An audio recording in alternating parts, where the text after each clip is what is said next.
Hello everyone, कैसे हो सभी दोस्तों। Welcome back to your favourite YouTube channel Vigyan Prashasti. So this is me Vijay. Welcome सभी को अपने आपका अपना परिवार विज्ञान प्रशस्ति पर। दोस्तों, आज की ये जो क्लास लेके आए हैं ये मूल कॉन्सेप्ट के ऊपर आधारित है, जहां पर हम लोग बहुत अच्छे तरीके से मूल कॉन्सेप्ट को समझेंगे और बहुत सारा सवाल भी करेंगे। ठीक है, जितना सारा कॉन्सेप्ट से धीरे धीरे आप लोगों को बताएंगे और आप लोग अपना कॉपी में सारा चीज जो है लिखते हुए चलेंगे। ठीक है, सो दोस्तों बहुत आसान से, मतलब कोई भी जल्दबाजी नहीं होगा। पूरा छोटा छोटा जो भी टॉपिक है क्लियर करेंगे, तो आप लोगों को पूरा कंसंट्रेशन विथ फोकस के साथ देखना होगा। ठीक है, और चलो स्टार्ट करते हैं आज का लेसन। ओके, तो प्यारा सा हेडिंग लगा लो दोस्तों, प्यारा सा हेडिंग लगा लो, मूल कॉन्सेप्ट। अब बताओ मूल कॉन्सेप्ट के बारे में आप लोगों को पता है कि नहीं, बताओ मूल कॉन्सेप्ट के ऊपर आप लोगों का कॉन्सेप्ट कैसा है। ठीक है, देखो बहुत प्यारा सा टॉपिक है, बहुत ही प्यारा सा टॉपिक है। आप लोग देख सकते हो यहाँ पर इतना सारा प्यारा प्यारा कॉन्सेप्ट है, जो अगर किसी को आता है तो बहुत इजीली वो ये जो भी प्रॉब्लम्स होता है यहाँ पर न्यूमेरिकल्स बनता है जो भी, वो आराम से कर लेंगे। ठीक है, तो इसी वजह से कॉन्सेप्ट के ऊपर काम करेंगे। तो दोस्तों पहला बात हम लोग करेंगे यहाँ पर ना एटॉमिक मास के ऊपर। ठीक है, एटॉमिक मास क्या होता है वो चीज आप लोग देख लो। तो दोस्तों क्या होता है कि देखो, अगर हम आपसे पूछे कि हाइड्रोजन का एक एटॉम आपके पास है तो उसका एटॉमिक मास क्या होना चाहिए, यानी कि एक एटॉम है आपके पास और उस एक एटॉम का मास क्या होता है, वो एक्चुअल में हम लोग एटॉमिक मास यूनिट से रिप्रेजेंट करते हैं, यानी कि एटॉमिक मास यूनिट। बहुत आराम से पढ़ेंगे, कोई जल्दबाजी नहीं होगा, बहुत आराम से हर कोई स्टूडेंट समझ पाएगा सारा चीज। एटॉमिक मास यूनिट, ठीक है। तो यहाँ पर क्या चीज होता है कि एक एटॉम का दोस्तों यहाँ पर मास हम लोग देखते हैं, एक एटॉम का, सिंगल एक एटॉम का। तो ऐसा ही अगर हाइड्रोजन के लिए अगर बोला जाए तो यहाँ पर क्या होता है ना, 1 AMU होगा। समझ में आया। अगर हाइड्रोजन को छोड़ो, अगर आप लोग हीलियम की बात करो तो हीलियम में क्या होगा, 2 AMU, 2 AMU और 4 AMU। बताओ ना, इसका एटॉमिक नंबर होता है 2, तो उसका मास जो होगा दोस्तों यहाँ पर 4 होगा, तो 4 AMU। यहां तक बात आप लोगों को समझ में आया। अगर बात करेंगे हम लोग ऑक्सीजन की, तो ऑक्सीजन का आपका एटॉमिक मास क्या हो जाएगा ना, ऑक्सीजन का हो जाएगा sir 16 AMU atomic mass unit. एक छोटा सा, मतलब आप लोग सोच सकते हो कि कितना छोटा होगा, कितना कम होगा इसका वैल्यू। ओके, अब देखो नाइट्रोजन की अगर बात करते हैं तो यहां पर आएगा 14 AMU, 14 एटॉमिक मास, राइट। अगर दोस्तों यहाँ पर एल्यूमिनियम की बात करेंगे तो आएगा आपका 27 AMU। कुछ एटॉमिक मास आप लोग याद होना चाहिए, जैसे कि कॉपर की बात करें दोस्तों, यहाँ पर कॉपर की तो आता है आपका 63.5, राइट, 63.5। अगर कार्बन की बात करें तो आता है 12 AMU, राइट। अगर आपका आयरन की बात करें तो 55.85, लगभग 56 के आसपास आता है, राइट। अगर क्लोरीन की बात करें दोस्तों यहाँ पर 35.5 एटॉमिक मास यूनिट। तो कुछ यहाँ पर लिखे, हालांकि आपको सप्लाई कर देते हैं। ठीक है, अगर मान लो जिंक का दे दिया तो और भी जो एलिमेंट्स है वो नॉर्मली सप्लाई कर देते हैं, अगर नहीं किया तो आप लोग उसको थोड़ा बहुत याद कर सकते हो। ठीक है, तो बस क्या समझाते हैं, कॉन्सेप्ट पहले क्लियर कर लेते हैं, बाकी सारा चीज तो आप लोगों को बुक में मिल ही जाएगा। तो ये बोल रहा है कि सर एक एटॉम है मेरे पास, एक एटॉम है और उस एक एटॉम का मास कितना होगा वो हम लोग यहाँ पर देख रहे हैं। समझ में आया कि उस एटॉम का मास होगा आपका, जैसे एक हाइड्रोजन एटॉम का अगर बात करें तो 1 AMU होगा एटॉमिक मास यूनिट। अब सर ये नहीं समझ में आ रहा है कि एटॉमिक मास यूनिट होता क्या है, एक्चुअल में क्या होता है दोस्तों। यहीं से हम लोग समझेंगे चीजों को कि मूल का क्या कॉन्सेप्ट है, राइट। तो देखो ये एटॉमिक मास यूनिट हो गया। आते हैं बताते हैं आप लोगों को कि ये जो एटॉमिक मास यूनिट है इसको आप लोग ग्राम में बदल सकते हो, यानी कि अगर ग्राम में इस चीज को लिखा जाएगा तो वहां पर आपको एक ग्राम में वैल्यू आएगा, राइट। उस ग्राम में जो वैल्यू आएगा ना, उस वैल्यू को अगर देखोगे तो बहुत ही छोटा वैल्यू होगा, वो हम लोग थोड़ा देर बाद समझ रहे हैं। ठीक है, बस आप लोग अभी क्या चीज समझना है कि एटॉमिक मास के ऊपर कॉन्सेप्ट को अभी फोकस करो। अब देखो एक होता है आपका एटॉमिक मास। अब देखो और एक चीज होता है, अगर मान के चलो, ये भी तो आप लोग देखे होंगे कि हाँ हाइड्रोजन का 1 ग्राम लेते हैं हम लोग और ऑक्सीजन का भी जो होता है 16 ग्राम, राइट। नाइट्रोजन का भी आप लोग देखते हो कि नाइट्रोजन जो परमाणु होता है उसका जो एटॉमिक मास होता है वो 14 ग्राम। तो हम लोग कब बोलते हैं उसको ग्राम में दोस्तों?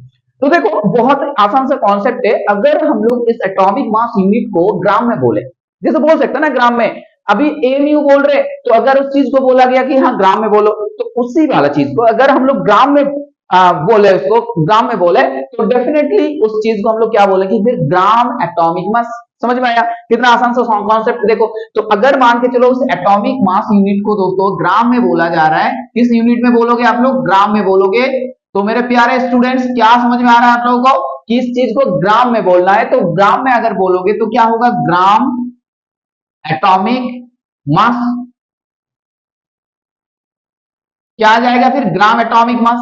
तो अब देखो अगर ग्राम एटॉमिक मास में लिखना है इन लोगों को, तो डेफिनेटली देखो हीलियम के लिए जो होगा यहाँ पर वो आप लोग क्या लिखोगे? 4 ग्राम लिखोगे? नहीं, बताओ।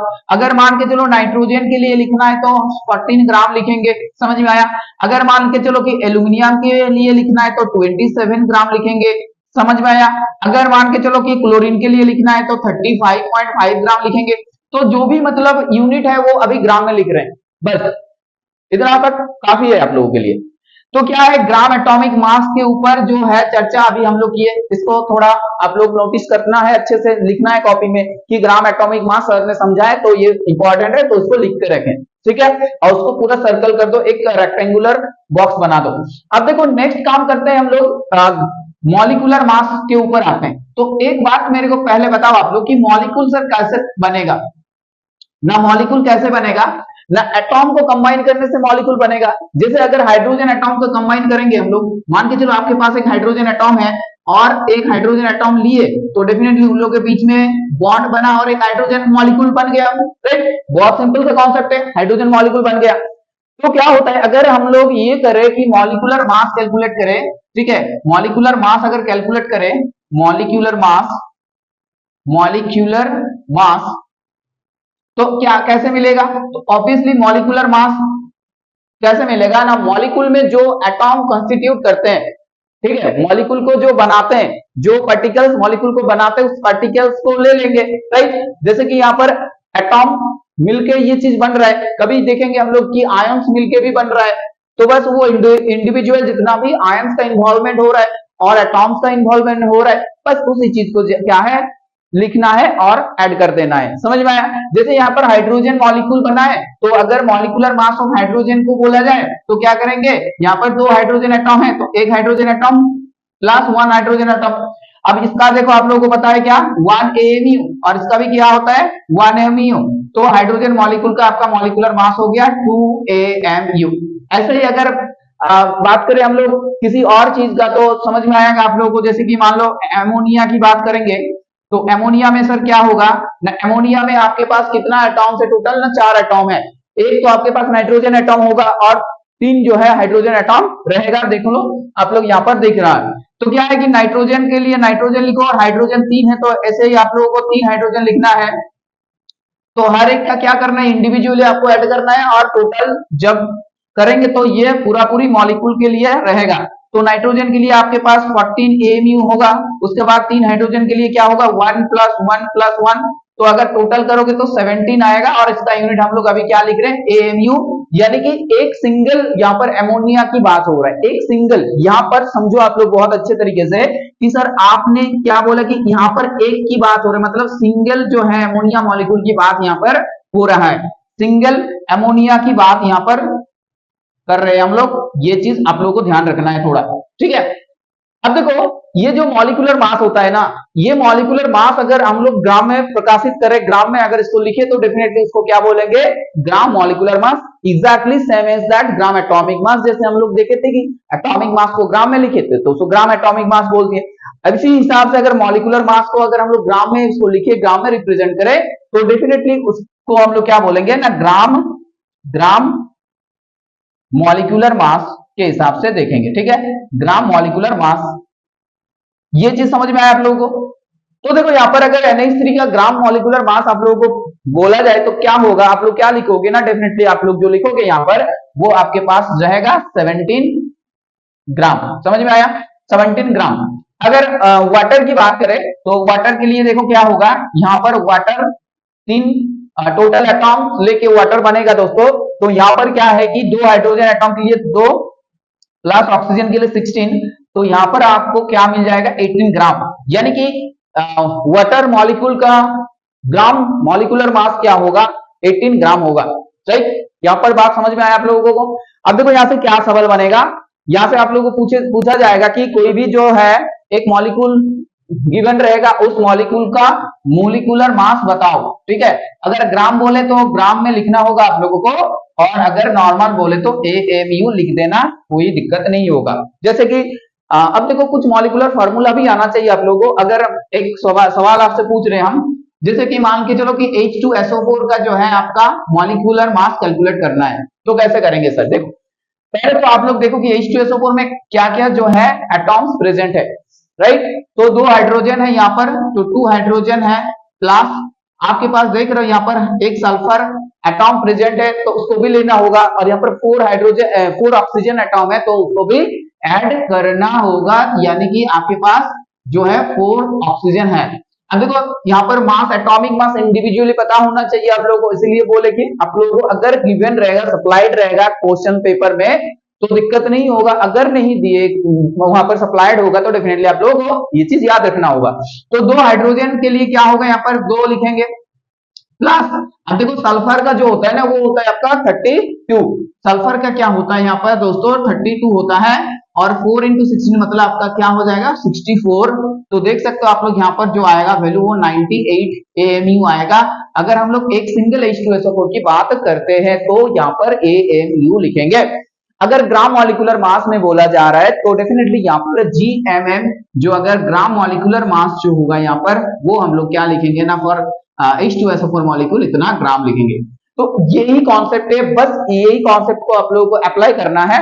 और एक एग्जांपल बताते हैं, मान के चलो अगर आपसे पूछा जाए कि कैल्शियम कार्बोनेट का क्या होगा, कैल्शियम कार्बोनेट का जो है आपको कैलकुलेट करना है, तो चलो ये आप लोग ट्राई करो। तो देखो कैल्शियम कार्बोनेट का पहला तो बात ये है कि कैल्शियम कार्बोनेट का क्या है, मॉलिक्यूलर फार्मूला पता होना चाहिए, फिर इंडिविजुअल एटॉमिक मास।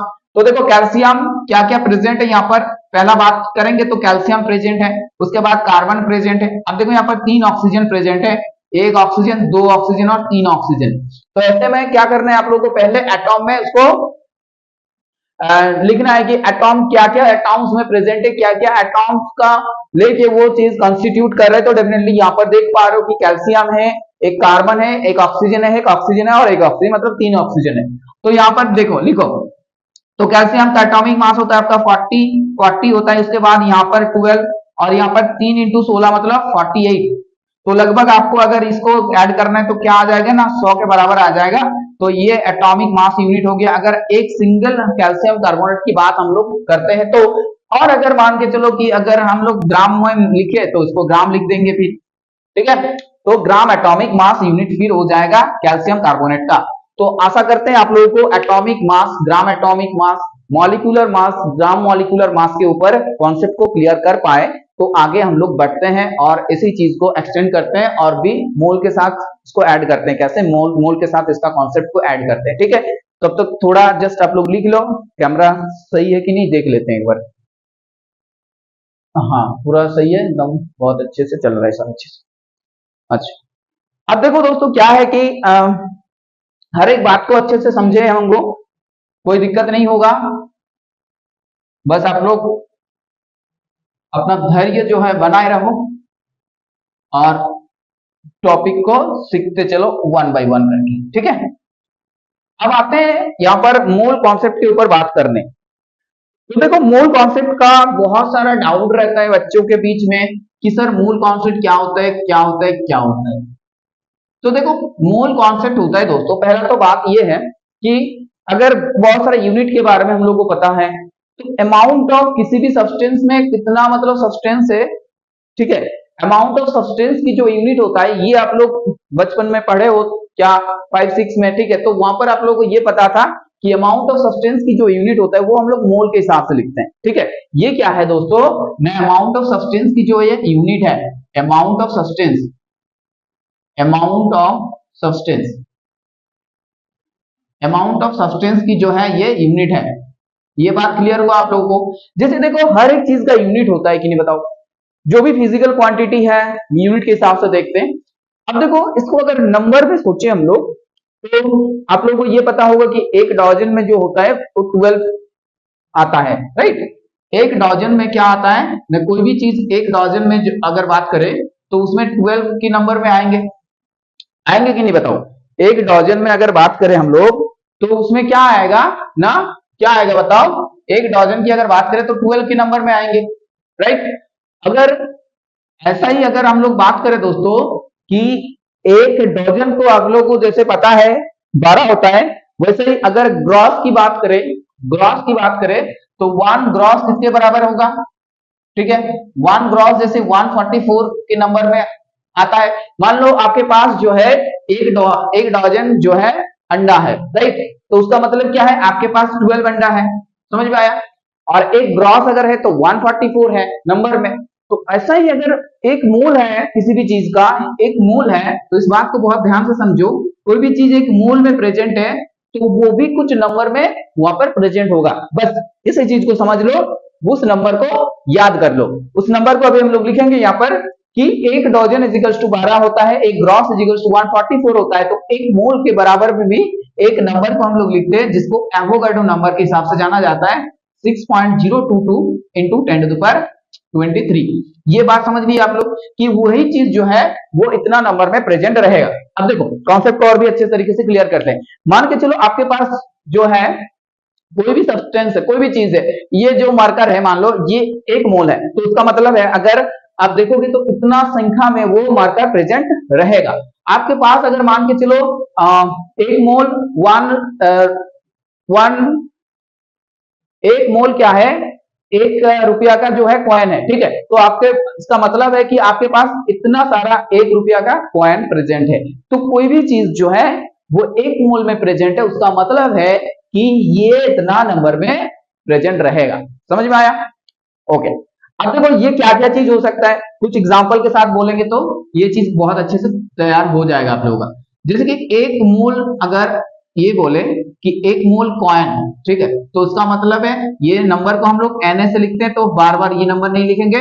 Na लिखने का मतलब है वही चीज दर्शा रहा है, ये 6.022 इंटू 10 टू द 23 वाला ये कहानी है। 1 मोल कॉइन है मतलब आपके पास इतना सारा कॉइन है। अगर हम लोग ये बात करें कि 1 मोल ये पेन है, तो पेन मतलब इतना सारा पेन है हम लोग के सामने, राइट। अगर ऐसा ही अगर बात करें दोस्तों 1 मोल कोई हाइड्रोजन एटॉम है, तो उसका मतलब क्या है कि इतना सारा जो है हाइड्रोजन एटॉम वहां पर प्रेजेंट है। अगर बात करें 1 मोल वाटर मॉलिक्यूल, 1 मोल वाटर मॉलिक्यूल, तो कितना सारा वाटर मॉलिक्यूल प्रेजेंट होगा ना, Avogadro number of water molecule यहाँ पर जो है प्रेजेंट रहेगा।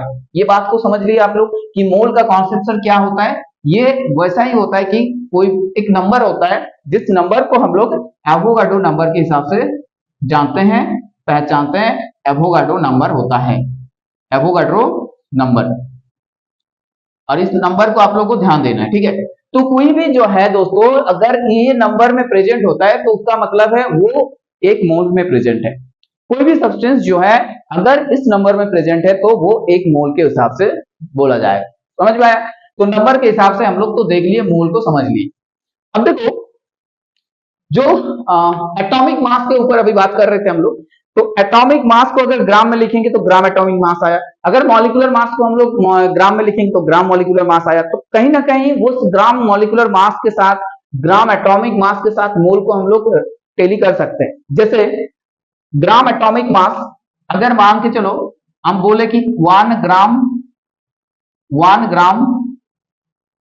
Atom 1 gram atom of oxygen का मतलब है 1 मोल ऑक्सीजन मेरे पास है, 1 मोल ऑक्सीजन एटॉम मेरे पास है, ठीक है। 1 मोल ऑक्सीजन एटॉम की बात हो रहा है। 1 ग्राम एटॉम ऑफ ऑक्सीजन मतलब 1 मोल ऑक्सीजन एटॉम का मतलब क्या है यहाँ पर कि मेरे पास कितना ऑक्सीजन एटॉम है ना, ये नंबर में ऑक्सीजन एटॉम प्रेजेंट होगा, राइट। अब देखो अगर ये नंबर में ऑक्सीजन एटॉम प्रेजेंट है, इतना नंबर ऑफ ऑक्सीजन एटॉम यहाँ पर अगर प्रेजेंट है, तो वो बराबर में क्या हो जाएगा ना, उसका जो ग्राम में एटॉमिक मास होता है ये ग्राम में एटॉमिक मास होता है उसी के हिसाब से लिखेंगे हम लोग 16 ग्राम। समझ रहे हो? यानी कि 16 ग्राम ऑक्सीजन एटॉम का मतलब होता है 1 मोल ऑक्सीजन एटॉम। ये बात क्लियर होगी आप लोगों को कि 16 ग्राम ऑक्सीजन, ध्यान से सुनो, 16 ग्राम ऑक्सीजन एटॉम का मतलब होता है, ये आपका ये मतलब होता है कि 1 मोल ऑक्सीजन एटॉम की बात यहां पर हो रहा है। 1 मोल ऑक्सीजन एटॉम की बात हम लोग यहां पर कर रहे हैं, ठीक है। ऐसा ही अगर सिमिलरली बात करें तो 14 ग्राम नाइट्रोजन एटॉम की अगर बात करें, 14 ग्राम नाइट्रोजन एटॉम की बात करें तो वहां पर 1 मोल क्या है, नाइट्रोजन एटॉम्स हो जाएगा।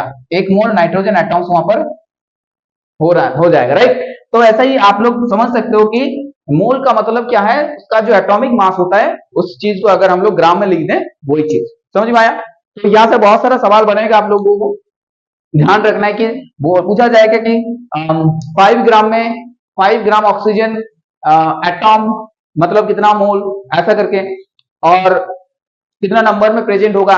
अगर मान के चलो आपके पास 5 ग्राम ऑक्सीजन एटॉम है तो उस 5 ग्राम ऑक्सीजन एटॉम में कितना number of oxygen atoms present है। समझ रहे हो ना? तो बस यूनिटरी मेथड जो है अप्लाई करना है, यूनिटरी मेथड अप्लाई कर दो और सारा कहानी खत्म हो जाएगा, राइट। जैसे ही मॉलिक्यूलर मास के ऊपर जो बात कर रहे थे हम लोग, मॉलिक्यूलर के ऊपर जीएमएम के ऊपर भी ये कॉन्सेप्ट लागू होगा। तो उसको कैसे लागू करेंगे देखो आप लोग, जीएमएम यानी कि ग्राम मॉलिक्यूलर मास। तो ग्राम मॉलिक्यूलर मास यानी कि अगर हम लोग बात करें ग्राम में जीएमएम ग्राम मॉलिक्यूलर मास, तो ये भी आपका क्या होता है, 1 मोल के बराबर होता है, राइट। जैसे 18 ग्राम वाटर मॉलिक्यूल की बात करें तो 18 ग्राम वाटर, 18 ग्राम वाटर मतलब क्या होगा आपका 1 मोल वाटर, 1 मोल वाटर मॉलिक्यूल, 1 मोल वाटर मॉलिक्यूल। तो चाहे आप मॉलिक्यूलर मास में देखो या एटॉमिक मास में देखो, तो उसको अगर ग्राम में लिख देंगे तो वो मोल के बराबर हो जाएगा। यानी कि 18 ग्राम वाटर मतलब 1 मोल वाटर, और इसी चीज को अगर बोलेंगे तो यहाँ पर कितना number of water molecule present है कि Na number of water molecule यहाँ पर प्रेजेंट रहेगा, Na number of water molecule यहाँ पर प्रेजेंट रहेगा, ठीक है। बात समझ में आप लोगों को? तो ग्राम एटॉमिक मास और ग्राम मॉलिक्यूलर मास, इसका मतलब होता है आपका मोल के बराबर। यानी कि मोल का कॉन्सेप्ट ही वही चीज है, वहां पर सारा चीज उस हिसाब से आप लोग अप्लाई कर सकते हो जब वो ग्राम में गिवन रहेगा। तो यहां तक बात समझ में आया आप लोगों को? अब देखो ये कितना सारा आप लोगों को समझ में आ रहा है। कुछ यहाँ पर कॉन्सेप्ट बताने के बाद न्यूमेरिकल्स करेंगे तो वहां पर चीजें आप लोगों को और भी बहुत अच्छे तरीके से समझ में आएगा, ठीक है। अब देखो बात करेंगे मोल्स को डायरेक्ट कैसे कैलकुलेट करेंगे सर। अगर मास गिवन रहा, एक सैंपल का मास गिवन रहा और उसमें एटॉमिक मास गिवन रहा, तो फिर कैसे सॉल्व करेंगे, उसका भी डायरेक्ट एक तरीका है। जैसे कि अगर एटॉम की बात करें तो वहां पर मोल को कैसे कैलकुलेट करेंगे हम लोग, मोल इज इक्वल्स टू आपका हो जाएगा गिवन मास डिवाइडेड बाय, अगर एटॉम की बात करें तो एटॉमिक मास लिखेंगे, ठीक है। अगर एटॉम की बात करें तो एटॉमिक मास लिखेंगे, और अगर इसको मॉलिक्यूल के हिसाब से लिखेंगे तो गिवन मास डिवाइडेड बाय क्या करेंगे ना, मॉलिक्यूलर मास लिखेंगे, मॉलिक्यूलर मास, ठीक है। एज फॉर एग्जांपल अगर बात करें तो आपके पास मान लो कि 28 ग्राम नाइट्रोजन एटॉम है, इतना सारा नाइट्रोजन एटॉम्स है आपके पास, तो फिर मोल बताओ। तो क्या करेंगे, ये गिवन है, जो सवाल में आपको गिवन रहेगा, ठीक है, पूछेगा कि इतना नंबर इतना ग्राम में बताओ कितना होगा, तो वो गिवन है, तो गिवन सैंपल का वो मास है, तो ऑब्वियसली वो ऊपर रहेगा। तो आप लोग यहाँ पर से मोल कैलकुलेट कर सकते हो कि मोल आपका हो जाएगा, मोल हो जाएगा क्या ना, मोल हो जाएगा आपका गिवन मास 28 है। अब देखो एटॉम की बात करें तो एटॉमिक मास लिखेंगे, नॉर्मल सी बात है सर। तो एटॉम का बात करें तो एटॉमिक मास लिखेंगे, तो क्या होता है नाइट्रोजन का एटॉमिक मास, अभी आप लोगों को समझा है कि 14 होता है, तो अब क्या आ जाएगा आप लोगों के पास, ये नंबर आ जाएगा 2, यानी कि 28 ग्राम नाइट्रोजन एटॉम्स आपके सैंपल में है, यानी कि 2 ग्राम यानी कि 2 मोल आपके पास है, ठीक है, 2 मोल है।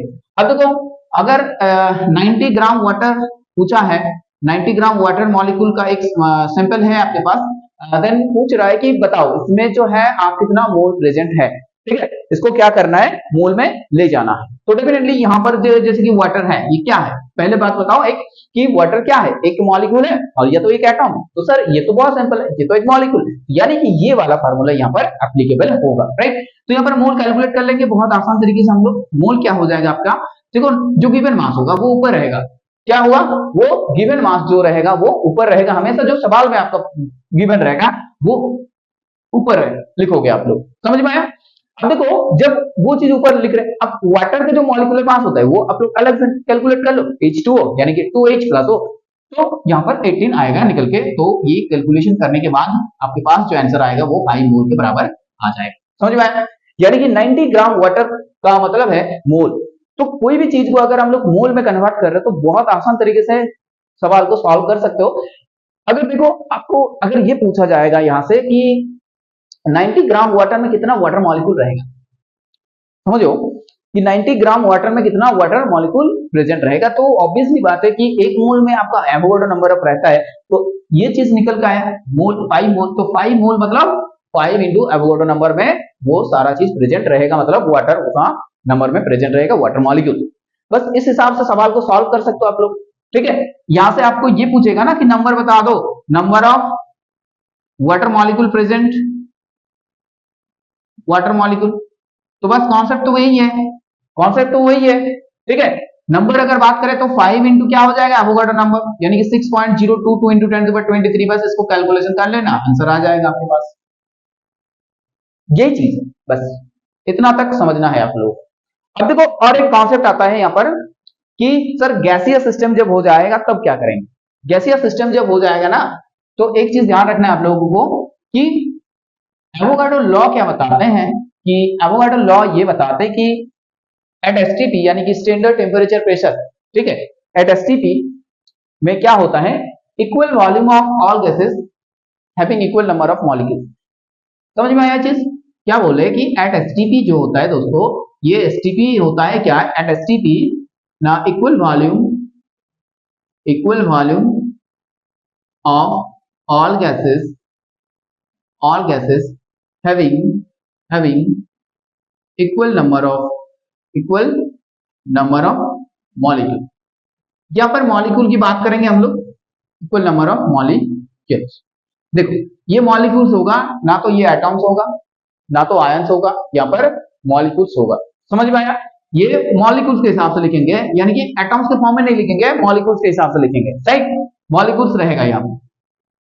अब देखो ऐसा, इसका मतलब बोलने का मतलब यह है कि आपके पास ऑक्सीजन का एक सैंपल है गैसियस, आपके पास नाइट्रोजन का एक गैसियस सैंपल है, और आपके पास जो है NH3 का एक गैसियस सैंपल है, ठीक है, ये चीज है आपके पास। और एक ले लो आप लोग वाटर वेपर का एक गैसियस सैंपल है। अब देखो क्या है कि ये भी आपने 20 cc लिए, 20 cc मतलब 20 सेंटीमीटर क्यूब, 20 ml, और यहां पर भी ये 20 cc आया, और ये भी यहाँ पर 20 cc लिए, और यहाँ पर भी ये 20 cc लिया है, राइट। अब बात ये बोल रहा है according to the Avogadro law, ये बोल रहा है कि अगर ये सारा कंडीशन जो है एसटीपी में रहा, ये सब कुछ अगर एसटीपी में रहेगा, अगर ये सारा चीज जो है, ये सारा चीज अगर एसटीपी में रहता है तो क्या होगा, जैसे कि यहाँ पर वॉल्यूम इक्वल है, समझ में आ रहा है कि मतलब ये सब में हम लोग क्या लिखे ना, 20 cc 20 cc 20 cc 20 cc, सब सैंपल में जो है वॉल्यूम क्या है ना, इक्वल वॉल्यूम में प्रेजेंट है, ये लोग इक्वल वॉल्यूम में जो है यहाँ पर ये सारा प्रेजेंट है, इक्वल वॉल्यूम में क्या है, सब प्रेजेंट है, यानी कि यहाँ पर सब में equal number of molecule present रहेगा, सब में क्या हो जाएगा ना, इक्वल नंबर ऑफ मॉलिक्यूल यहाँ पर क्या हो जाएगा, प्रेजेंट रहेगा, इक्वल नंबर ऑफ मॉलिक्यूल्स हर में रहेगा। मान के चलो यहाँ पर कि दोस्तों यहाँ पर ऑक्सीजन की अगर यहाँ पर n नंबर ऑफ प्रेजेंट है ऑक्सीजन मॉलिक्यूल, ठीक है, तो यहाँ पर नाइट्रोजन का भी वैल्यू n ही होगा, यहाँ पर भी ये ही n होगा, और ये भी आपका n ही हो जाएगा, ठीक है। किसी भी हिसाब से सवाल पूछेगा, कॉन्सेप्ट क्लियर कर लो, बस बहुत सारा वेरिएशन देख सकते हो आप लोग। अगर ऑक्सीजन की यहाँ पर n ना बोल के आपको बोला जाता कि x, तो ये भी आपका क्या हो जाएगा, x हो जाएगा, ये भी आपका क्या हो जाएगा, x हो जाएगा, ये भी आपका क्या हो जाएगा, x हो जाएगा, समझ में आया। अब देखो इसमें किसी में एक में अगर मान के चलो यार नाइट्रोजन आप डबल कर दिए, नाइट्रोजन क्या कर दिए, डबल कर दिए, तो नाइट्रोजन अगर डबल कर देंगे ना, तो यहाँ पर उसका नंबर भी डबल हो जाएगा, इस हिसाब से नंबर भी चेंज हो जाएगा कि नहीं बताओ। ये नाइट्रोजन पहले 20 cc था, आप क्या किए कि डबल हो जाएगा तो आपको बोला जाएगा कि डबल करने से इसका नंबर में क्या चेंज आएगा, तो बोलोगे कि आइदर ये 2x हो जाएगा और 2n आ जाएगा। समझ में आया कि नहीं बताओ? ये बस अब देखो, ये 4 सैंपल में से आपको ये पूछा गया कि देखो एमोनिया का जो वॉल्यूम है ना, उसको आप पहले से हाफ कर दो, यानी कि आधा कर दो। पहले से क्या करना है, आधा कर दो, तो आपके पास अभी v/2 वॉल्यूम प्रेजेंट है। तो जब वॉल्यूम आप लोग आधा कर रहे हो ना, यहाँ पर वॉल्यूम जब उसका आधा कर रहे हो तो डेफिनेटली उसका नंबर भी क्या हो जाएगा, आधा हो जाएगा। यानी कि यहाँ पर भी आपका क्या दिखेगा, नंबर में आधा होना दिख जाएगा, आधा यहाँ पर भी हो जाएगा। क्लियर हो गया? अब देखो यहाँ पर जो वॉल्यूम है, ये बोला कि आपका पहले जो वॉल्यूम था उससे आप 5/2 कर दिए, 5/में क्या कर दिए, 2 कर दिए। तो पहले जो था उसको 5/2 कर दिए, जो भी बोला जाएगा उस हिसाब से जस्ट चेंज कर लो, तो आपका नंबर भी उस हिसाब से चेंज हो जाएगा। तो यहाँ पर आपका वॉल्यूम क्या हो गया, फिर 5v/2 ये हो जाएगा। यानी कि इसका नंबर भी आपको उस हिसाब से चेंज करना है। आपका नंबर पहले n था, अभी 5n/2 हो जाएगा और 5x/2 हो जाएगा। बताओ, इतना अच्छे तरीके से समझा दी, कॉन्सेप्ट को समझ में आ गया? ये चीज बस इसी हिसाब से पूछा जाएगा आप लोगों को, समझ में आया? तो क्या बोला जा रहा है कि equal volume of all gases having equal number of molecule. अब इस चीज को थोड़ा जनरलाइज करते हैं, ठीक है? जनरलाइज करने का मतलब है कि अगर एसटीपी में 1 मोल कोई भी गैस आपके पास प्रेजेंट है, यहाँ पर VCC है, तो वो VCC को अगर हम लोग 1 cc में बदल दे तो वो क्या हो जाएगा, देखो अगर मान के चलो आपके पास जो है एसटीपी में 1 मोल गैस प्रेजेंट है, 1 मोल आपके पास क्या है ना, गैस मॉलिक्यूल प्रेजेंट है। तो 1 मोल गैस में अगर सब में कैलकुलेट करोगे तो 1 मोल कोई भी गैस में क्या होगा ना, 22.4 लीटर आपके पास वॉल्यूम उसका हो जाएगा। ठीक है, क्या हो जाएगा, 1 मोल किसी भी गैस का जो वॉल्यूम होगा एसटीपी में वो 22.4 लीटर में आएगा। 1 मोल कोई भी गैस अगर लेते हैं हम लोग तो वहां पर जो वॉल्यूम होगा वो 22.4 लीटर आएगा एट एसटीपी। इस बात को समझ लो आप लोग, बहुत काम का चीज है। ओके, और अगर इसको ऐसे समझते हैं, चलो जैसे कि ऑक्सीजन, 1 मोल ऑक्सीजन आपके पास है, 1 मोल ऑक्सीजन मॉलिक्यूल आपके पास है, ठीक है, मॉलिक्यूल 1 मोल ऑक्सीजन गैस आपके पास है, तो इसका भी वॉल्यूम कितना होगा 22.4 लीटर। अगर आपके पास 1 मोल कार्बन डाइऑक्साइड गैस है तो इसका भी वॉल्यूम क्या हो जाएगा 22.4 लीटर। ये बात को समझ रहे हो आप लोग। 1 मोल अगर वाटर की बात करेंगे तो यहां पर भी कितना हो जाएगा 22.4 लीटर।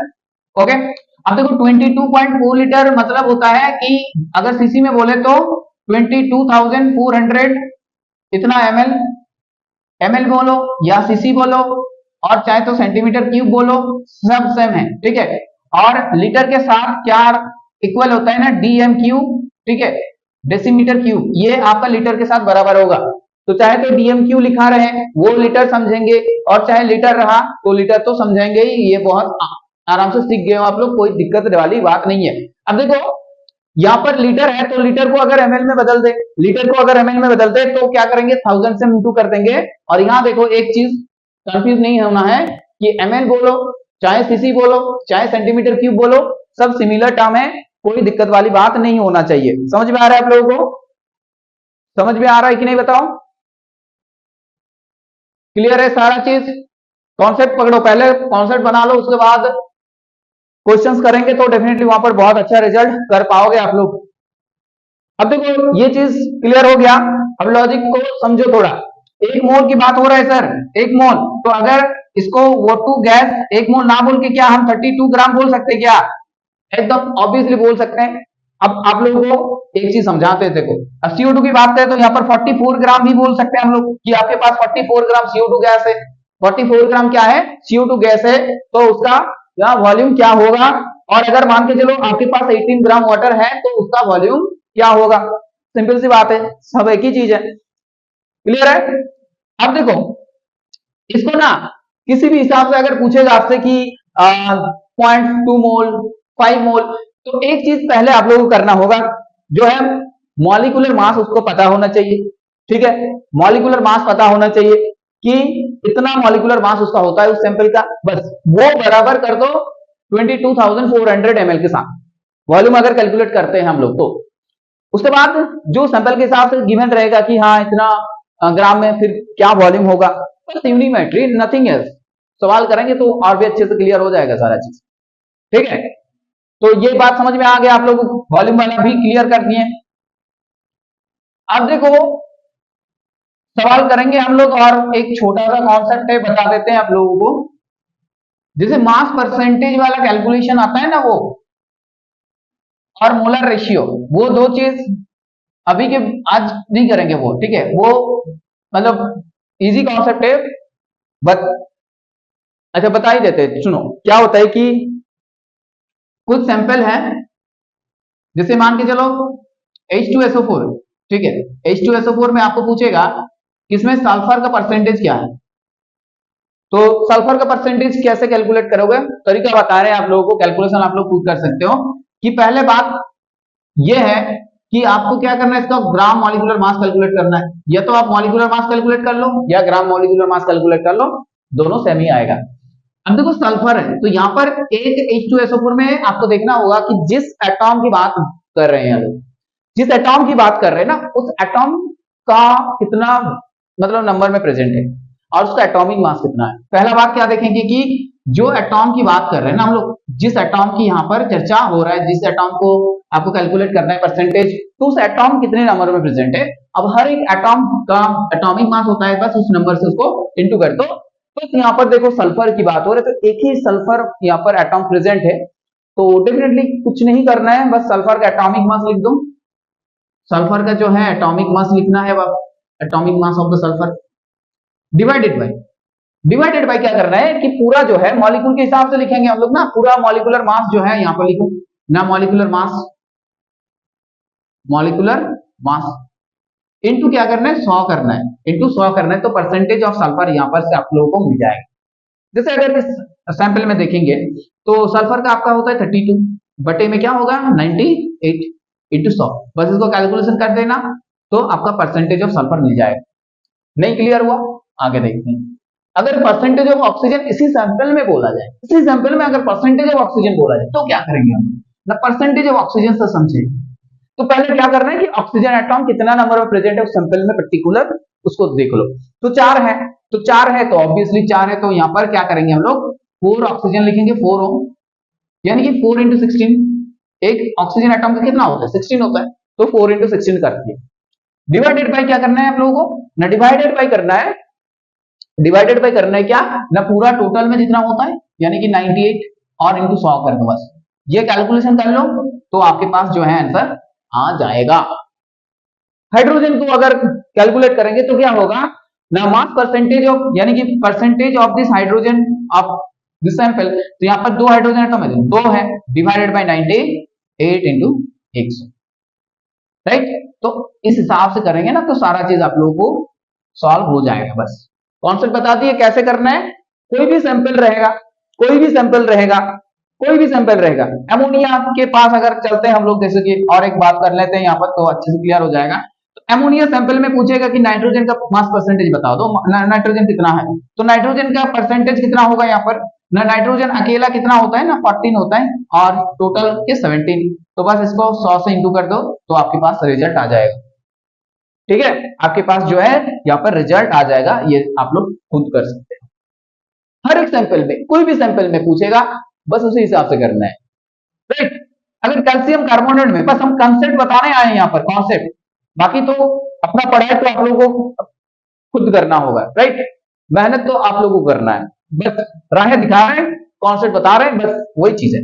तो कैल्शियम कार्बोनेट में क्या होता है, जहां फंसते हो आप लोग छोटी छोटी बात में, छोटी छोटी कॉन्सेप्ट है, उसी को क्लियर करते हैं। कैल्शियम कार्बोनेट में क्या करोगे, तो अगर मान के चलो आपसे पूछ दिए कि कैल्शियम का परसेंटेज बता दो, कैल्शियम लिखोगे, ठीक है, तो क्या होगा कैल्शियम का आपका लिखना होगा यहाँ पर मास, और पूरा टोटल मास लिखना होगा CaCO3 का, ठीक है, यहाँ पर मास ऑफ कैल्शियम और मास ऑफ टोटल इसका, तो इसका क्या होगा 40 बटे में 100 इंटू 100, कैलकुलेशन कर देना तो परसेंटेज ऑफ कैल्शियम इस सैंपल में पर्टिकुलर कैल्शियम कार्बोनेट में मिल जाएगा। ऐसे हर किसी केस में आप लोग कर सकते हैं, ठीक है। अब देखो एक होता है ना एम्पिरिकल फार्मूला और एक मॉलिक्यूलर फार्मूला वाला कॉन्सेप्ट, वो क्या होता है देखो, उसका कॉन्सेप्ट बता रहे हैं, बाकी प्रॉब्लम्स करेंगे तो उस टाइम और भी अच्छे से आप लोगों को समझ में आ जाएगा जी। बस क्या करना है वो देख लो। पहले आप लोगों को ना वहां पर क्या करना है, हर एक सैंपल का ये गिवन रहता है कि इतना परसेंटेज है, इतना परसेंटेज है, इतना परसेंटेज है। एक पर्टिकुलर कोई भी सैंपल लेते हैं, ठीक है, एक पर्टिकुलर सैंपल है, मान लो यहाँ पर कार्बन है, यहाँ पर हाइड्रोजन है, यहाँ पर नाइट्रोजन है, यहाँ पर ऑक्सीजन है, तो ऐसे ऐसे करके रहता है, ठीक है। ये अलग अलग परसेंटेज में गिवन है, मान लो कि ये y परसेंटेज में है, ये x परसेंटेज में है, ये z परसेंटेज में है, ये p परसेंटेज में है, ऐसे। फर्स्ट क्या करना है आप लोग, मेरे बात को समझ में आया आप लोग क्या बोले हैं कि एक पर्टिकुलर सैंपल में जो जो एलिमेंट है, मतलब जो मॉलिक्यूल की बात हो रहा है वहां पर कार्बन भी है, हाइड्रोजन भी है, नाइट्रोजन भी, ऑक्सीजन है, तो उस हर एक एटॉम जो है प्रेजेंट कुछ उसका परसेंटेज रहेगा कि इतना परसेंटेज है, ये इतना परसेंटेज, और पूरा मिला के 100% होगा, पूरा मिला के जो है 100% होगा। अब देखो क्या करना है, पहले आपको मोलर रेशियो बनाना है, मोलर रेशियो मैंने मतलब क्या है कि मोल कैलकुलेट करना है, पहले मोल कैलकुलेट करना है, मतलब क्या है कि देखो ये जो है ना आपका y परसेंटेज, तो C यानी कि वहां पर y परसेंट है, तो y बटे में कार्बन का जो एटॉमिक मास है वो कर दो। उसके बाद हाइड्रोजन के लिए, ये आपका कार्बन के लिए हो गया, हाइड्रोजन के लिए क्या करना है ना, हाइड्रोजन वो कितना परसेंटेज है उस सैंपल में, वो गिवन मास क्या कर रहे हैं यहां पर कि मोल कैलकुलेट कर रहे हैं given mass by molar mass और एटॉमिक मास, ये चीज कर रहे हैं ना यहां पर। तो कार्बन एटॉमिक मास है तो एटॉमिक मास वहां पर लिखेंगे, तो y by 12, x by 1, okay. Nitrogen की अगर बात करें तो कितना है देखो, z परसेंटेज में तो z बाई 14, उसके बाद ऑक्सीजन की बात करेंगे तो वो क्या है 90 परसेंटेज में है और उसका 16 होता है। ये कुछ ना कुछ नंबर आएंगे यहाँ पर। अब उसके बाद क्या करना है, उसके बाद क्या करना है ना, पॉइंट में आएगा, यहाँ पर घबराना नहीं है, पॉइंट में आएगा, उसमें से सबसे जो छोटा है, स्मॉलेस्ट है, सबसे सबसे जो स्मॉलेस्ट है, यहां पर कुछ वैल्यू आएगा, यहां पर आएगा, यहां पर आएगा, यहां पर आएगा, तो सबसे जो छोटा है ना, सबसे छोटा है उसे सबको भाग देना है, स्मॉलेस्ट से क्या करना है, सबसे डिवाइड देना है, सबको भाग करना है वहां पर स्मॉलेस्ट। सुनो मेरे बात को, पहले मोलर रेशियो बता दिए, मूल मूल कैलकुलेट कर लो, मूल का रेशियो कैलकुलेट करो पहले सबका, जो भी मतलब वहां पर प्रेजेंट है सिस्टम में, कार्बन, हाइड्रोजन, नाइट्रोजन, ऑक्सीजन।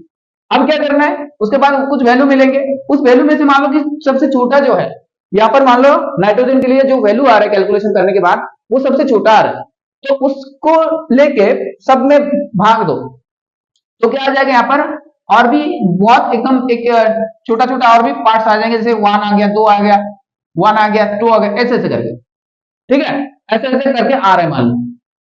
अब इसको लेके ना कुछ नंबर आ रहे हैं, मान लो ऐसा ही कुछ आ रहा है, चलो ठीक है, ऐसा कुछ आ रहा है, तो उसको लेके उसका मतलब है कि वो जो सैंपल है वहां पर, उसमें आपका एम्पेरिकल फार्मूला जो बनेगा वो कैसे बनेगा ना, एम्पेरिकल फार्मूला जो बनेगा ना, यहां पर एम्पेरिकल जो फार्मूला बनेगा वो कैसे बनेगा, देखो जो एम्पेरिकल फार्मूला बनेगा वो आपका ऐसे बनेगा कि कार्बन का जो रेशियो आ रहा है यहाँ पर, ये मान लो कि कार्बन है, ये हाइड्रोजन है, ये आपका नाइट्रोजन है और ये आपका ऑक्सीजन, तो आपको क्या लिखना है C1, क्योंकि एक है उसके रेस्पेक्ट में वो जो वैल्यू आ रहा है वो एक आ रहा है, इसी वजह से कार्बन के साथ एक इंटू करना है, तो C1 हो गया ये। हाइड्रोजन का कितना है 2, तो H2 लिखना है आपको यहाँ ऐसे, नाइट्रोजन यहाँ पर नाइट्रोजन एक है ऐसे, ऑक्सीजन क्या है 2, तो बस ऐसे हम एब्रप्टली ले लिए एक कुछ मतलब इसका ऐसे समझने के लिए आप लोगों को बताया कि ये रेशियो आ रहा है, रियलिटी में कुछ और ही आएंगे, बस समझना है तो बस कुछ भी ले सकते हो आप लोग यहाँ। तो ये आपका हो गया क्या, एम्पेरिकल फार्मूला। अब देखो एम्पेरिकल फार्मूला काफी नहीं है, कभी कभी होता है ना एम्पेरिकल फार्मूला और मॉलिक्यूलर फार्मूला सेम आ जाए, वो केसेस में क्या होगा, फिर आपको मॉलिक्यूलर मास कैलकुलेट करोगे यहां पर से, और गिवन मॉलिक्यूलर मास जो होता है नॉर्मल सैंपल का वो अगर सेम हो जाता है तो फिर वो एम्पेरिकल फार्मूला बराबर आपका मॉलिक्यूलर फार्मूला हो जाता है, लेकिन ज्यादातर नहीं होता। चलो वहां पर क्या करते हैं, फिर एक रिलेशन हम लोग को पता होना चाहिए एम्पेरिकल फार्मूला और मॉलिक्यूलर फार्मूला में क्या रिलेशन है। तो दोस्तों क्या है कि देखो यहाँ पर molecular formula molecular formula equals to होता है आपका एक वैल्यू होता है n into empirical formula. Empirical formula, इस बात को समझ में आया आप लोगों को? जैसे ग्लूकोज का अगर बात करें केमिकल फार्मूला होता है C6H12O6 और इसका वैल्यू आएगा आपका कितना आएगा 180, राइट।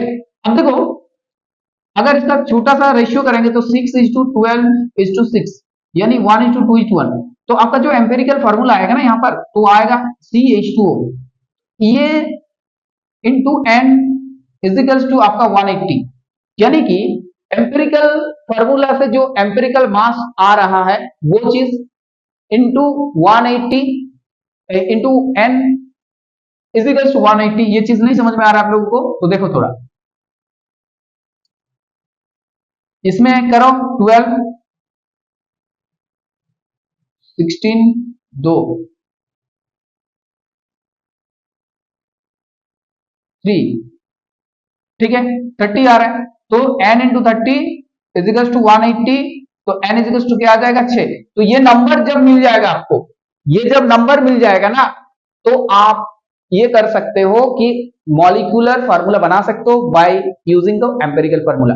तो ये मोलर रेशियो करने के बाद पहला वाला जो चीज आप लोगों को मिलेगा वो है आपका एम्पिरिकल फार्मूला, ठीक है। और एम्पिरिकल फार्मूला से मॉलिक्यूलर फार्मूला कैसे ले जाए, नहीं ये फार्मूला आप लोगों को ध्यान रखना है कि एम्पिरिकल फार्मूला होता है n इंटू मॉलिक्यूलर फार्मूला होता है n इंटू एम्पिरिकल फार्मूला, समझ में आया? मॉलिक्यूलर फार्मूला होता है n into empirical formula, okay. बस यहां से n का वैल्यू कैलकुलेट कर लेना, मॉलिक्यूलर मास आपका दिया रहेगा, वहां से आप एम्पिरिकल फार्मूला तो बता ही, एम्पिरिकल मास बता दोगे तो वहां से n का वैल्यू आपको मिल जाएगा, और n का वैल्यू मिल जाएगा तो सबको यहां से n के साथ इंटू कर देना, ठीक है। n के साथ सबका इंटू कर दो तो वही चीज आपको क्या देगा ना, मॉलिक्यूलर फार्मूला देगा, राइट। बस यही चीज था आप लोगों के लिए। अब देखो और एक चीज आता है यहां पर कि वेपर डेंसिटी वाला कॉन्सेप्ट। आज पहला वीडियो में इस फर्स्ट लेक्चर में दोस्तों क्या करेंगे हम लोग सारा कॉन्सेप्ट बता देते हैं, नेक्स्ट लेक्चर में न्यूमेरिकल्स करेंगे कुछ, ठीक है, नहीं तो बहुत लंबा हो जाएगा वीडियो। पहले आप लोग कॉन्सेप्ट क्लियर कर लो, उसके बाद न्यूमेरिकल्स जब करेंगे तो सारा चीज समझ में आ जाएगा। नेक्स्ट वीडियो में स्टार्ट से हम लोग न्यूमेरिकल्स ही करेंगे, ठीक है। चलो, और एक इंपॉर्टेंट एक फार्मूला होता है यहाँ पर कि वेपर डेंसिटी और मॉलिक्यूलर मास के ऊपर, तो ये चीज समझ में आया आप लोगों को? ये बात समझ में आया, पल्ले पड़ गया? ये चीज इतना भी कठिन नहीं है भाई, मूल कॉन्सेप्ट अगर सही तरीके से सिखाया जाए तो कुछ भी कठिन नहीं होता, ये मानते हैं ना आप लोग? चलो, इसलिए कोई जल्दीबाजी नहीं कर रहे, हड़बड़ी से कुछ सिखा नहीं जा सकता, बहुत आराम से धीरे धीरे हम लोग बात को आगे ले जाएंगे, ओके। तो क्या बताएं अभी वेपर डेंसिटी वाला sir concept, vapour density, vapour density के साथ आपका मॉलिक्यूलर मास का एक रिलेशन आता है, मॉलिक्यूलर मास वो चीज क्या होता है देखो ना, ध्यान रखना आप लोगों को कि वेपर डेंसिटी इसको हम लोग Vd लिखते हैं और D से भी लिखते हैं, तो molecular mass is equals to 2 into vapour density, 2 into vapour density, m is equals to 2d, बस ये चीज ध्यान रखना आपको। कभी कभी होता है ना सवाल में आपको ये पूछेगा कि d दे दिया, मान लो d मान लो x है, आपके पास जो d है वो x है, अब पूछेगा कि मोलर मास बता दो, तो बहुत आसान सवाल हो जाएगा। और एक बताते हैं आप लोगों को, जैसे मान के चलो बोला कि 22 होता है, एक गैस है जिसका vapour density, what will be the molar mass of this gas, तो मोलर मास क्या हो जाएगा 22 इंटू 2 यानी कि 44 ग्राम, और किसकी बात हो रहा है ना 44 ग्राम कार्बन डाइऑक्साइड गैस की बात हो रहा है। तो ऐसे करके पूछेगा, डायरेक्ट अगर मॉलिक्यूलर मास नहीं दिएगा, वहां पर नहीं दिया जाएगा तो डेफिनेटली वो लोग इनडायरेक्टली बोलेंगे कि हाँ इसका वेपर डेंसिटी ये होता है। तो वेपर डेंसिटी से तो आप लोग पहले ये कर लो, मोलर मास में ले आओ, मॉलिक्यूलर मास में ले आओ, उसके बाद बाकी आगे का काम कर लो, ठीक है।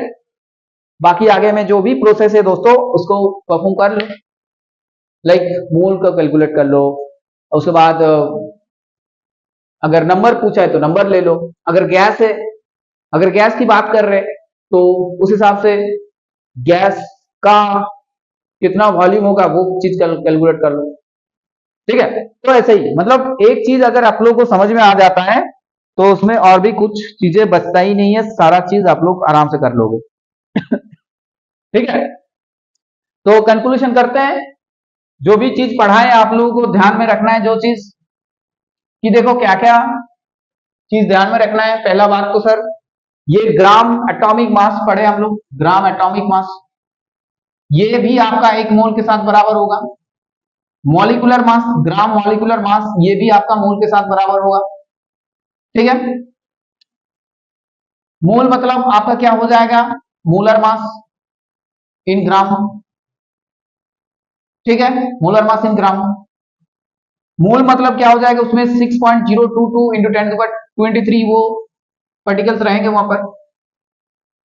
अगर गैसियस सब्सटेंस है तो इसी नंबर में अगर किसी भी प्रेजेंट है तो उसमें 22.4 लीटर में प्रेजेंट है वो चीज, यानी कि एक मोल कोई भी गैस सिस्टम है तो वो 22.4 लीटर को दर्शा रहा है। समझ में आया? अब क्या है, ये मोल में अगर प्रेजेंट है तो मोल को कैसे कैलकुलेट करेंगे, given mass by molar mass करेंगे तो ये चीज आ जाएगा। अगर मॉलिक्यूल की बात करेंगे और एटॉम तो एटॉमिक मास लिखेंगे तो ऐसे मोल मिल जाएगा, राइट। उसके बाद मॉलिक्यूलर मास के साथ वेपर डेंसिटी का रिलेशन देखें, m इज टू 2d, ये चीज ध्यान रखना है। मोलर रेशियो करना है, एम्पेरिकल फार्मूला के साथ जो चीज देखे हम लोग अभी कि मोलर मॉलिक्यूलर फार्मूला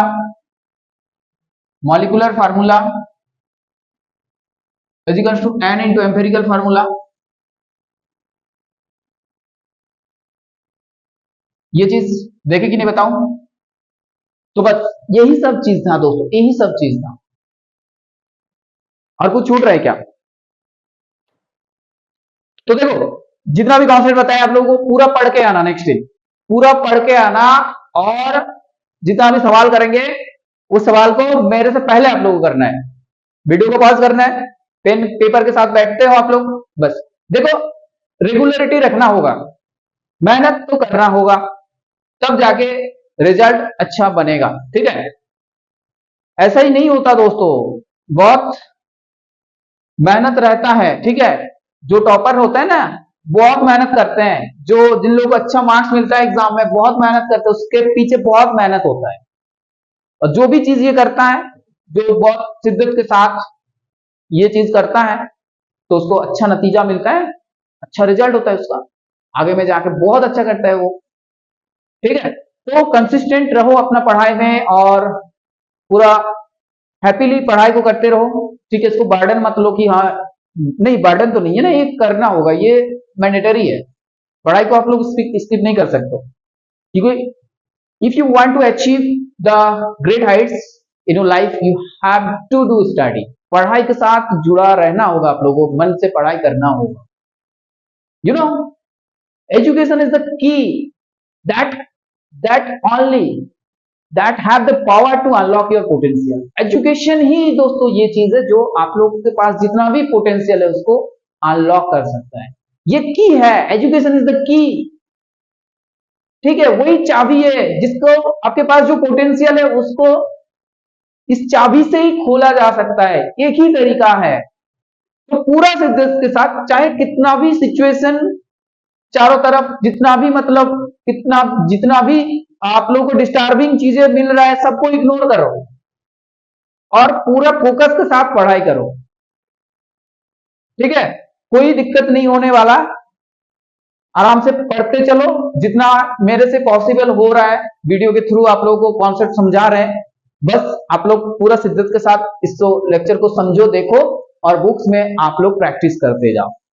धीरे धीरे बोर्ड का तारीख भी नजदीक आ रहा है कि नहीं बताओ, तो आप लोगों को सीरियस अभी से होना है। ठीक है, और भी बहुत सारा प्रैक्टिस करेंगे हम लोग, प्रैक्टिस सेशन लेके आएंगे, तब तक पहले तो सिलेबस कंप्लीट करेंगे धीरे धीरे। ठीक है, तो चलो ऐसा ही जुड़ते रहो इस चैनल के साथ दोस्तों, और आप लोगों को अगर ये वीडियो अच्छा लगे तो definitely you can share this video with your friends and tell them to subscribe our channel. So thank you everyone, thanks for watching, okay bye, take care.